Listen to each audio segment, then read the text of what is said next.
Experiment है वो basically lamp dimmer का एक्सपेरिमेंट है, जिसमें बेसिकली एक बल्ब होता है जिसका ब्राइटनेस को कंट्रोल किया जाता है। इसके लिए हम दो सर्किट स्टडी करेंगे। एक सर्किट ऐसा है जिसमें डायक एंड ट्रायक का कॉम्बिनेशन यूज हुआ है, और एक सर्किट नीचे में देख सकते हैं जिसमें हमारा SCR सिलेक्टेड हुआ है। तो फर्स्ट हम ऊपर का सर्किट को स्टडी करते हैं जिसमें ट्रायक एंड डायक का कॉम्बिनेशन यूज हुआ है to control the brightness of this bulb. तो यहाँ पे AC सप्लाई दिया गया है, यहाँ पे एक लैम्प कनेक्टेड है, और यहाँ पे देख सकते हैं इंटेंसिटी को कंट्रोल करने के लिए एक रजिस्टर है, और नीचे में एक कैपेसिटर है। तो ये कैपेसिटर का काम बेसिकली होता है, कैपेसिटर जानते हो चार्ज होता है, और ये कैपेसिटर का जब चार्जिंग होता है तो इसका वोल्टेज ऑब्वियसली राइज करता है। तो जब ये सर्किट में कैपेसिटर चार्ज होगा, इसका वोल्टेज राइज होगा, एक पर्टिकुलर टाइम में क्या होगा कि डायक का जो ब्रेकडाउन वोल्टेज होगा वो कैपेसिटर के वोल्टेज के साथ मैच कर जाएगा। तो उस टाइम ये डायक कंडक्ट करने लगेगा। तब क्या होगा कि जो ट्रायक है इसको गेट सिग्नल मिल जाएगा। जैसे ट्रायक को गेट सिग्नल मिलेगा, ट्रायक हमारा ट्रिगर हो जाएगा, ऑन हो जाएगा। तो ये बेसिक कॉन्सेप्ट होता है एक लैम्प डिमर सर्किट जिसमें हम डायक एंड ट्रायक को यूज करते हैं। अब क्या करते हैं ना, यहाँ पे जो इंटेंसिटी कंट्रोल का रजिस्टर है इसको वेरी करते हैं। ठीक है, इस रजिस्टर को वेरी करेंगे तो क्या होगा कि ये जो कैपेसिटर है इसका चार्जिंग अफेक्टेड होगा। कैसे? ये कैपेसिटर जल्दी चार्ज होगा कि इसको चार्ज होने में ज़्यादा टाइम लगेगा, वो डिपेंड करता है इसमें कितना करंट फ्लो कर रहा है। और इसमें जो करंट फ्लो कर रहा है वो डिपेंड करेगा इस रजिस्टर के रेजिस्टेंस के ऊपर। इसका रेजिस्टेंस जितना ज़्यादा होगा इस कैपेसिटर में उतना ही कम करंट फ्लो करेगा, तो इसको चार्ज होने में ज़्यादा टाइम लगेगा। मतलब इस डायक का ब्रेकडाउन वोल्टेज रीच होने में भी ज़्यादा टाइम लगेगा। तो उस हिसाब से हम कंट्रोल कर सकते हैं कि कौन से इंस्टेंट में हम चाहते हैं बेसिकली इस ट्रायक को ट्रिगर करना। Okay, that means firing angle को हम वेरी कर सकते हैं। फायरिंग एंगल को हम 0 रख सकते हैं, 30 पे रख सकते हैं, 60 पे रख सकते हैं, और चाहे तो 90 पे भी रख सकते हैं। तो अब क्या करते हैं कि इंटेंसिटी कंट्रोल का जो रजिस्टर है इसको हम वेरी करते हैं। इसको वेरी करने से क्या होगा, देखो कैपेसिटर का चार्जिंग अफेक्टेड होगा, और उसके हिसाब से ट्रायक का जो ट्रिगर पॉइंट होगा वो चेंज होगा। तो अभी हम इस रजिस्टर को वेरी करते हैं, देखते हैं कि कहाँ पे हमारा ब्राइटनेस आता है बल्ब का। देखो अभी बल्ब का ब्राइटनेस आने लगा है, और उसके हिसाब से यहाँ पे हमको आउटपुट का जो वेवफॉर्म है, लोड लैम्प लोड जो है इसके अक्रॉस का जो वेवफॉर्म है वो ऑसिलोस्कोप जो है वो प्लॉट कर रहा है। ठीक है, तो अब यहाँ पे ध्यान दो, अगर मैं इसको क्लॉकवाइज रोटेट कर रहा हूँ तो इसका ब्राइटनेस जो है वो बढ़ रहा है। इसका ब्राइटनेस बढ़ रहा है कि नहीं, देखो ध्यान दो, ब्राइटनेस बढ़ क्यों रहा है, क्योंकि इसको जो आउटपुट वोल्टेज मिल रहा है, इसको जो वोल्टेज मिल रहा है वो इंक्रीज हो रहा है। तो ये इंक्रीज हो रहा है, इसीलिए इसका ब्राइटनेस इंक्रीज हो रहा है। आउटपुट वोल्टेज जितना ज़्यादा बढ़ते जाएगा उसके हिसाब से इसका ब्राइटनेस भी बढ़ते जाएगा। तो जब मैं इसको पूरा घुमा देता हूँ, पूरा फुल घुमा देता हूँ, देख सकते हैं यहाँ पे जो आउटपुट वोल्टेज आ रहा है वो पूरा पूरी साइनसॉइडल आ रहा है। तो इसके हिसाब से इसको सबसे ज़्यादा वोल्टेज मिलेगा। साइनसॉइडल शेप में इसको ज़्यादा वोल्टेज मिलेगा, तो इसका ब्राइटनेस जो होगा वो सबसे ज़्यादा रहेगा। अगर मैं इसको फिर से क्या कर रहा हूँ, एंटी क्लॉकवाइज रोटेट करूँगा, तो तुम ध्यान दो कि ये जो इसका फायरिंग है वो चेंज हो गया। ये अभी उसका फायरिंग एंगल 0 पे नहीं है। 0 पे कब था, जब पूरा साइनसॉइडल आ रहा था तो फायरिंग एंगल 0 था।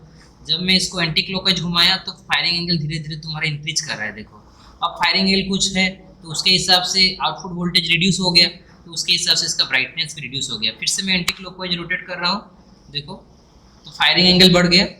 फायरिंग एंगल अभी 90 के पास हो गया, तो उसके हिसाब से ये वेवफॉर्म आ रहा है और ब्राइटनेस हमारा रिड्यूस हो रहा है। फिर से एंटी क्लॉकवाइज घुमाते हैं तो देखो ब्राइटनेस रिड्यूस होते जा रहा है और हमारा यहाँ पे फायरिंग एंगल बढ़ते जा रहा है। समझ में आ रहा है क्या बोल रहा हूँ? अब ये सर्किट समझ गए। अभी चलते हैं हम नीचे वाले सर्किट में। नीचे वाला सर्किट जो है वो बेसिकली यूज किया है SCR को। अभी हम नीचे में चले गए। अब ये वाले सर्किट में देखो, यहाँ पे भी वही सेम कॉन्सेप्ट है। AC सप्लाई दिया गया है, लैंप लोड है, एक रेक्टिफायर का सर्किट है। इसका रेक्टिफायर DC वोल्टेज हमारा बेसिकली यहाँ पे जा रहा है, ये सर्किट को DC मिल रहा है। ठीक है, तो यहाँ पे नोट करो कि वो यहाँ पे जो C1 का काम था, यहाँ पे C3 का वही काम है, ये चार्ज होता है। अब ये कैपेसिटर जब धीरे धीरे चार्ज होगा तो इसका वोल्टेज ओब्वियसली क्या करेगा, UJT को ट्रिगर करेगा। इसका वोल्टेज जब पीक वोल्टेज से ज़्यादा हो जाएगा, पीक वोल्टेज क्या होता है ना, UJT को ऑन करने के लिए उसके एमिटर में कितना वोल्टेज देना पड़ेगा। याद है तुमको, एमिटर में 3 टर्मिनल होता है, एमिटर एंड 2 बेस टर्मिनल होता है। तो इसके एमिटर बेस के क्रॉस में जो वोल्टेज चाहिए UJT को ऑन करने के लिए, जब ये वोल्टेज मिल जाएगा UJT ऑन हो जाएगा। तो इसको जो वोल्टेज चाहिए वो बेसिकली कहाँ से आ रहा है ना, ये कैपेसिटर के चार्ज या तो कैपेसिटर का ही वोल्टेज है जो कि यूजेटी को ऑन कर रहा है। और ये कैपेसिटर चार्ज कैसे हो रहा है, यहाँ पे जो डीसी वोल्टेज हमारा रेक्टिफाइड होके आ रहा है वही वोल्टेज से ये हमारा जो कैपेसिटर है वो चार्ज हो रहा है। और इसका कैपेसिटर का चार्जिंग को कंट्रोल करने के लिए हम क्या किए, ऊपर में एक रजिस्टर लगाए हैं। उस रजिस्टर को अगर हम वेरी करेंगे तो कैपेसिटर का चार्जिंग अफेक्टेड होगा। कैपेसिटर धीमे से चार्ज होगा कि जल्दी से चार्ज होगा, वो डिसाइड कर रहा है ये इंटेंसिटी कंट्रोल का जो नॉब है या तो यहाँ पे जो रजिस्टर है। तो जब ये कैपेसिटर का वोल्टेज यूजेटी को ऑन कर देगा तब यह जो रजिस्टर है इसमें कुछ करंट फ्लो करेगा, तो इस रजिस्टर के अक्रॉस में भी कुछ वोल्टेज आएगा। तो इसके अक्रॉस में जो वोल्टेज आएगा वही हमारा एससीआर के लिए गेट वोल्टेज हो जाएगा। तो एससीआर हमारा ट्रिगर होगा। तो इस हिसाब से हमारा यूजेटी एंड एससीआर का ट्रिगर इस सर्किट में होता है। ठीक है, तो जब एसी सप्लाई चल रहा है तो इसका positive and negative half cycle तो रहेगा। तो मान लेते हैं कि मेरा पॉजिटिव हाफ साइकिल चल रहा है, तो लैम्प से होते हुए अभी पॉजिटिव हाफ साइकिल में 2 डायोड कंडक्ट होगा, जानते हो ये सर्किट तो पता है। मान लेते हैं ये डायोड मेरा कंडक्ट किया, अभी ऐसे होते हुए करंट हमारा, अब ये एससीआर ट्रिगर हो गया मतलब शॉर्टेड है। तो इस रास्ते से करंट अभी क्या होगा, ऐसे आएगा और D4 से होते हुए माइनस में चले जाएगा। तो ऐसे करके सर्किट कंप्लीट हो रहा है, समझ में आ रहा है। यहाँ से करंट फ्लो करेगा, सप्लाई से करंट निकलेगा, लैम्प से होते हुए D2 से होते हुए जाएगा, एससीआर से होते हुए D4 से होते हुए माइनस में जाएगा। तो इस हिसाब से सर्किट कंप्लीट होगा और लैम्प में ब्राइटनेस आएगा। बल्ब के क्रॉस में कुछ वोल्टेज होगा, उसके हिसाब से उसका ब्राइटनेस डिसाइड होगा। बल्ब के क्रॉस में जो वोल्टेज आएगा वो कैसे डिसाइडेड होगा, अगर हम इस नॉब को यहाँ पे जैसे बोला था, इस नॉब को हम वेरी कर रहे हैं, देखो यहाँ पे इस नॉब को वेरी किए तो ये वेवफॉर्म अफेक्टेड हो रहा है कि नहीं। देखो अभी ये नॉब को मैं पूरा क्लॉकवाइज फुल्ली रोटेट कर लिया तो पूरा फुल साइन वेव आ रहा है। फुल साइन वेव लोड के क्रॉस में है तो उसका ब्राइटनेस सबसे ज़्यादा रहेगा कि नहीं। yes, इसीलिए बल्ब का ब्राइटनेस सबसे ज़्यादा है। अगर मैं इसको एंटी क्लॉकवाइज रोटेट करूँगा इस नॉब को, इंटेंसिटी कंट्रोल वाले को, तो देख सकते हो कि यहाँ पे फायरिंग एंगल कुछ इंट्रोड्यूस हो गया है। मान लेते हैं 30 डिग्री का फायरिंग एंगल यहाँ पे इंट्रोड्यूस हुआ है। तो वो 30 तक तुम्हारा कुछ भी वोल्टेज नहीं है, क्योंकि वो 30 तक क्या हो रहा है, कैपेसिटर चार्ज होने में लग रहा है। कैपेसिटर को चार्ज होने में लग रहा है, वो 30 तक कैपेसिटर चार्ज होगा, उसके बाद ही जाके यूजेटी ऑन होगा। फिर से थोड़ा घुमा लेंगे तो बेसिकली क्या होगा, इसका रेजिस्टेंस अफेक्टेड हुआ तो उससे क्या होगा, कैपेसिटर का जो चार्जिंग होगा वो अफेक्टेड होगा। तो अभी कैपेसिटर का जो वोल्टेज है वो यहाँ पे जो वैल्यू वोल्टेज से या तो पीक वोल्टेज से ज़्यादा हो रहा है, वो कहाँ पे होगा, 60 डिग्री जब डिले एंगल आएगा तब जाके तुम्हारा यूजेटी ऑन होगा।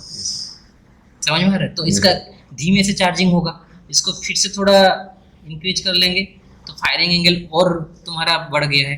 फायरिंग एंगल और थोड़ा इंक्रीज करके देखो 90 के पास आ गया है। तो फायरिंग एंगल को बढ़ा दिए, जब एंटी क्लॉकवाइज बढ़ाते हैं तो फायरिंग एंगल बढ़ता है। तो फायरिंग एंगल अभी 90 है तो उसके हिसाब से तुम्हारा आउटपुट वोल्टेज आ रहा है, ठीक है। तो फायरिंग एंगल बढ़ाने से आउटपुट वोल्टेज क्या होता है, बेसिकली रिड्यूस होता है कि नहीं। तो आउटपुट वोल्टेज रिड्यूस हो रहा है। आउटपुट वोल्टेज का वेवफॉर्म देख सकते हैं, पहले फुल साइन वेव था, अभी खाली आधा ही साइन वेव का ऊपर में आ रहा है और आधा ही खाली नीचे में आ रहा है। तो उस हिसाब से इसका ब्राइटनेस जो है वो कंट्रोल हो रहा है, ठीक है। क्योंकि अभी इसको जब हम वेरी कर रहे हैं एंटी क्लॉकवाइज तो बेसिकली क्या हो रहा है, इसको अगर एंटी क्लॉकवाइज वेरी कर रहे हैं तो ब्राइटनेस रिड्यूस हो रहा है। तो इसका मतलब क्या हुआ, एंगल बढ़ रहा है, फायरिंग एंगल बढ़ रहा है। और क्या बोल सकते हैं कि इसको अगर एंटी क्लॉकवाइज हम बढ़ाते हैं तो ये कैपेसिटर का जो चार्जिंग है वो बहुत ही धीमे से हो रहा है। तो इसीलिए बहुत ही धीमे से हो रहा है, तो इसलिए जो फायरिंग एंगल है वो बहुत ज़्यादा वैल्यू पे हो रहा है कि नहीं। तो चार्जिंग धीरे से होता हुआ जाएगा तो जो पीक वोल्टेज, जितना वोल्टेज चाहिए तुम्हारा यूजेटी को ऑन करने के लिए, वो रीच होने में ज़्यादा टाइम लगेगा। तो फायरिंग एंगल भी ऑब्वियसली उस हिसाब से इंक्रीज कर गया। तो ये हो गया एक्सपेरिमेंट जिसमें तुमको ये बताया गया कि कैसे करके तुम बल्ब का ब्राइटनेस को एडजस्ट कर सकते हो, both by using dielectric circuit and by using A UJT SCR combination. यहाँ पे जो यूजेटी है वो बेसिकली फायरिंग के लिए यूज होता है। एससीआर को फायर करने के लिए यूजेटी सर्किट यूज हुआ है और यूजेटी को फायर करने के लिए ये कैपेसिटर यूज हुआ है। तो बेसिकली समझ में आ रहा है क्या हो रहा है। एंटी क्लॉकवाइज घुमाने से क्या होता है बताओ, एंटी क्लॉकवाइज घुमाने से फायरिंग एंगल बढ़ता है कि डिक्रीज होता है? सर बढ़ता है। फायरिंग एंगल बढ़ने से तुम्हारा आउटपुट वोल्टेज का जो एवरेज वैल्यू होगा वो रिड्यूस हो जाएगा कि नहीं। आरएमएस वैल्यू भी उसका रिड्यूस हो जाएगा, उसके हिसाब से बल्ब का ब्राइटनेस भी रिड्यूस हो जाएगा। तो ये था बेसिक कॉन्सेप्ट जहाँ पे हमने वेवफॉर्म भी आपको प्लॉट करके मतलब ऑसिलोस्कोप में दिखा दिया कि कैसे हम यहाँ पे इसको वेरी कर रहे हैं तो आउटपुट वोल्टेज का वेरिएशन आ रहा है, आउटपुट वोल्टेज का शेप का वेरिएशन आ रहा है। और यहाँ पे हम देख सकते हैं कैसे ब्राइटनेस का वेरिएशन आ रहा है। ब्राइटनेस क्यों वेरी हो रहा है, क्योंकि इसको जब वोल्टेज मिल रहा है वो वेरी हो रहा है। Yes, sir. वही वोल्टेज को हम यहाँ पे ऑसिलोस्कोप में देख रहे हैं। अब मुझे बताओ कि अगर मैं इसको क्लॉकवाइज घुमाऊंगा तो बल्ब का ब्राइटनेस क्या होगा? तो बढ़ गया, बढ़ेगा। क्यों ऐसा हो रहा है? क्योंकि क्योंकि जो ग्राफ आएगा उसमें ये ज़्यादा ट्राई करेगा साइनसोइडल दिखने के लिए। देखो ये मूव कर रहा है, साइनसोइडल बन रहा है, पूरा फुल साइन वेव बन जाएगा। जब मैं कंप्लीटली रोटेट कर दूंगा फुल साइन वेव आ गया तो इसको सबसे ज़्यादा वोल्टेज मिलेगा, क्योंकि फुल साइन वेव के केस में आरएमएस वैल्यू सबसे ज़्यादा रहेगा उसका। यस कि नहीं समझे? Sir, yes sir. Okay, thank you.